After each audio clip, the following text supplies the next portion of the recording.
उत्तर बंगाल तय करेगा रॉयटर्स का अगला मालिक।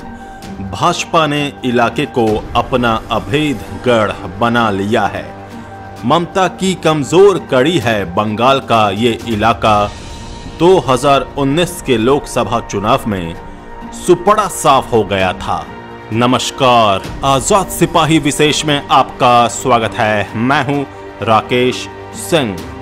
पश्चिम बंगाल के विधानसभा चुनाव का माहौल पूरी तरह गर्मा गया है और इसके साथ ही सत्ता में वापसी की जद्दोजहद में जुटी ममता बनर्जी की तृणमूल कांग्रेस और उसे चुनौती दे रही भाजपा ने अपनी पूरी ताकत झोंक दी है।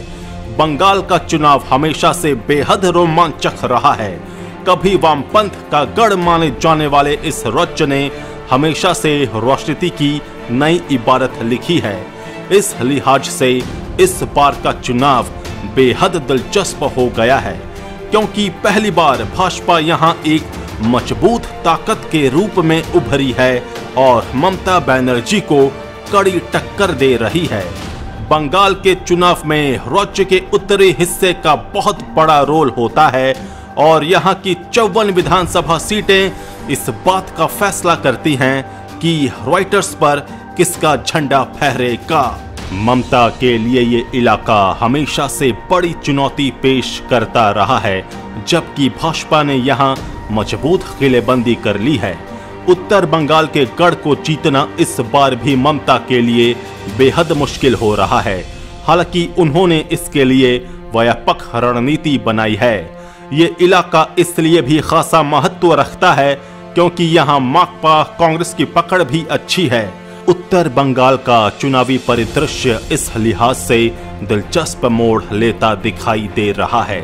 इस इलाके के चुनावी इतिहास और संभावनाओं पर आजाद सिपाही के कोलकाता ब्यूरो चीफ हृदय नारायण सिंह की खास रिपोर्ट। पश्चिम बंगाल में 27 मार्च से 8 चरणों में शुरू हो रही विधानसभा की चुनावी जंग में उत्तर बंगाल सबसे महत्वपूर्ण बनता जा रहा है। ये क्षेत्र भाजपा का मजबूत गढ़ बनकर उभरा है। 2019 के लोकसभा चुनाव में भाजपा ने उत्तर बंगाल में बड़ी सफलता हासिल करते हुए 8 में से 7 सीटों पर जीत दर्ज की थी, जबकि एक सीट कांग्रेस के पाले में गई थी। ये क्षेत्र तृणमूल कांग्रेस सुप्रीमो ममता बनर्जी का सबसे कमजोर इलाका माना जाता है।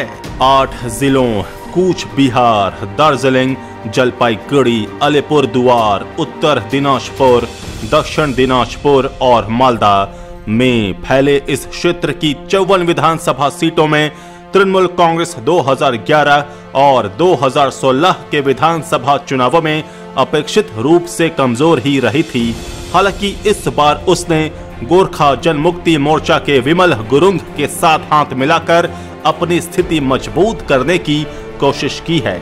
दूसरी ओर उत्तर बंगाल के जरिए भाजपा अपने मिशन बंगाल के लक्ष्य को हासिल की रणनीति के तहत ममता बनर्जी की इस कमजोर कड़ी पर और ज्यादा प्रहार कर अपने लिए बड़ी सफलता हासिल करना चाहती है।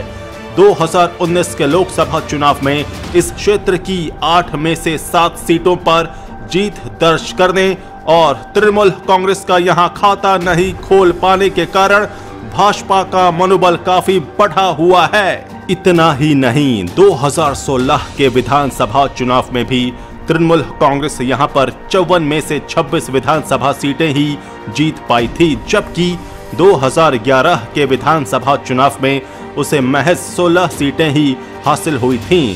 तृणमूल कांग्रेस को दार्जिलिंग, कालिम्पोंग और मालदा जिले में एक भी सीट नहीं मिली थी।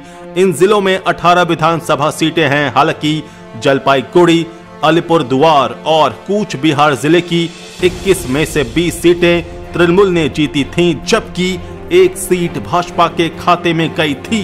उत्तर और दक्षिण दिनाजपुर जिले की 15 विधानसभा सीटों में से तृणमूल कांग्रेस को 6, कांग्रेस को 4, माकपा को 2, फॉरवर्ड ब्लॉक को 1 और आरएसपी को 2 सीटें मिली थीं। इस बार ममता बनर्जी ने उत्तर बंगाल को साधने के लिए गोरखा जनमुक्ति मोर्चा के नेता विमल गुरुंग के साथ हाथ मिलाया है। गुरुंग पहले भाजपा के थे, लेकिन उन पर तृणमूल कांग्रेस सरकार के कार्यकाल में इतने मामले दर्ज कर दिए गए थे कि उनको भूमिगत होना पड़ा था। अब वो ममता के पाले में आ गए हैं। कांग्रेस और वामपंथी दल भी उत्तर बंगाल में हैं मजबूत। उत्तर बंगाल में कांग्रेस और वामपंथी दल भी मजबूत हैं और वो इस बार ज्यादा ताकत से चुनाव लड़ रहे हैं। ममता बनर्जी द्वारा इस बार ज्यादा ध्यान दिए जाने के कारण मुकाबला त्रिकोणीय होने की उम्मीद है। भाजपा की उम्मीद भी इसी पर टिकी है। भाजपा विरोधी वोटों का जितना विभाजन होगा, भाजपा की सीटें उतनी बढ़ेंगी। वैसे भी लोकसभा चुनाव में 8 में से 7 सीटें जीतने के कारण भाजपा के हौसले बुलंद हैं और उसके नेता इस क्षेत्र से ज्यादा सीटों को जीतने के दावे कर रहे हैं। उत्तर बंगाल की सीटों के आंकड़े भावी सरकार के गणित को काफी हद तक प्रभावित कर सकते हैं। बंगाल में किसी एक सियासी शक्ति के उभार का पुराना है इतिहास। मालूम हो कि बंगाल में एक सियासी शक्ति के चमत्कारी उभार के साथ पुराने दल के हाशिए पर चले जाने का पुराना इतिहास रहा है। बंगाल कभी कांग्रेस का गढ़ माना जाता था। 1952 के चुनाव में कांग्रेस ने तब 238 विधानसभा सीटों में से 150 सीटें जीतकर अपनी पैठ बनाई। ये सिलसिला 1957 से 1962 में भी जारी रहा, लेकिन पहली बार 1967 के चुनाव में कांग्रेस लड़खड़ाई और बंगाल में यूनाइटेड फ्रंट की सरकार बनी, लेकिन वो ज्यादा दिनों तक नहीं चल सकी और 1969 में ये सरकार गिर गई। लेकिन 1972 में सिद्धार्थ शंकर राय की अगुवाई में कांग्रेस ने जबरदस्त वापसी की और 280 सीटों में से 216 पर जीत दर्ज की। 1977 में दिखा वामपंथी दलों का दम। 1972 के बाद वामपंथी पार्टियां तेजी से उभरी और अपना दम दिखाते हुए 1977 के चुनाव में सियासी पासा अचानक पलट गया। मार्क्स कम्युनिस्ट पार्टी माकपा की अगुवाई में वाम मोर्चा 294 में से 231 सीटें जीतकर सत्ता पर काबिज हुई और ज्योति बसु ने कमान संभाली।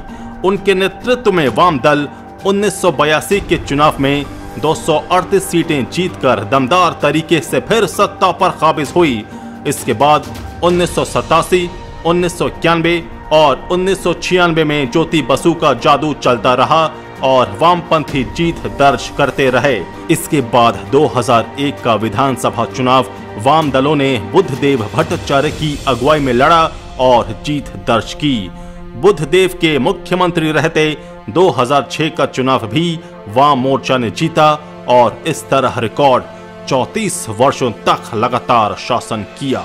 बंगाल की सियासत में सबसे बड़े उलटफेर का दौर 2011 में ममता बनर्जी के उभार के साथ आया। इस चुनाव में तृणमूल कांग्रेस और कांग्रेस गठबंधन ने 294 सीटों में से 227 पर जीत दर्ज की, जबकि वाम दलों को 62 सीटों पर ही संतोष करना पड़ा। ममता ने बंगाल की सत्ता संभाली और मुख्यमंत्री बनी। 2016 के चुनाव में ममता ने अपना किला और मजबूत किया और अकेले दम पर सीटें जीतकर पूर्ण बहुमत की सरकार बनाई। बंगाल का ये चुनाव इस बार भी उसी दोराहे पर खड़ा है, जहां एक तरफ भाजपा अपने विजय रथ को लगातार आगे बढ़ाने की कोशिश कर रही है, तो दूसरी तरफ ममता बनर्जी की तृणमूल कांग्रेस सत्ता में वापसी की जुगत भिड़ा रही है। वामपंथी और कांग्रेस इस जंग को बहुकोणीय बनाने में लगी हैं, लेकिन चुनावी मुद्दे की तलाश में बंगाल का भद्र लोग अब तक मौन है और उसके फैसले के लिए 2 मई का इंतजार करना होगा।